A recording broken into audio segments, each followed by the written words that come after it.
பற்றி எடுத்து விடாங்க கதை உண்டு கேட்போம். என்னத்தடா சொல்ற? முந்தைய காலத்துல லவுண்டா, அதாவது பழைய காலத்துல லவுண்டா மச்சான் ஒரு பொருளைய பார்த்து பேசி கனகாலம் சென்றதுதான் மச்சான் லவ் போய் நேர்ல சொல்லுவாங்க. ஆனா இப்பதான் நம்மட பொடிகள் இருக்கிறாங்க, பொடிகளா இருக்கட்டும் பொட்டையெல்லாம் இருக்கட்டும், இப்பத்த கால பொட்டையெல்லாம் பொடிகளும் செய்கிற வேலைன்னு சொல்லுவாங்க. நல்ல ஒரு சப்போர்ட்டை போன் இருக்குது. போனில் வாட்ஸ்அப், இன்ஸ்டாகிராம், டிக்டாக், ஃபேஸ்புக்கில் எடுத்து காயிண்டு போட்டால் அங்கே கலோண்டு வரும். அங்கே கலோண்டு வந்தால் இங்கே காயிண்டு வரும். கொஞ்ச நாள் கலைச்சி முடிஞ்சா அடுத்த நாள் நேர் லவ் பண்ணுறது வரும். ஐ லவ் யூண்டு போட அங்கே சேம் டூ இல்லாட்டி லவ் யூ டூண்டு வரும். உதாரணம் பார்க்க பிறகு யோசிக்கிறேன், லவ் ஒன்னையில் யோசிக்கிறேன், இவன் நல்லமா இல்லாத அவள் நல்லதான்னு யோசிக்கிறேன்.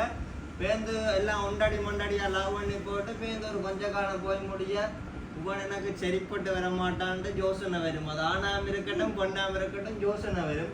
கொஞ்ச நாள் யோசிச்சு முடிய பேருந்து வந்து அது ஆண் வந்து பொம்பளைட்ட சொல்றது, கோவிக்காடி உனக்கும் எனக்கும் செட் ஆகாது, வீட்டை பிடிக்கல, அம்மாவுக்கு பிடிக்கல, ஆட்டுக்குட்டிக்கு பிடிக்கல, அப்பாவுக்கு பிடிக்கலன்னு சொல்றோம். அதே மாதிரி தான் கேள், கோவிக்காடா உனக்கு நான் செட் ஆக மாட்டேன், வீடுல வெளிநாட்டுக்கார மாப்பிள்ள பார்படுது, யாரையும் பேருன்னு சொல்லி போட்டு போற.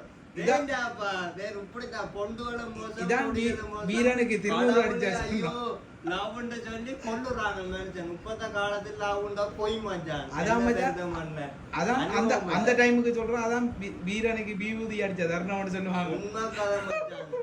உண்மையான லவ் பண்ணிருந்தா கமெண்ட் பண்ணுங்கடா. இப்பத்த லவ் போன்ல ஆரம்பிச்சு போன்லயே முடியுது. அது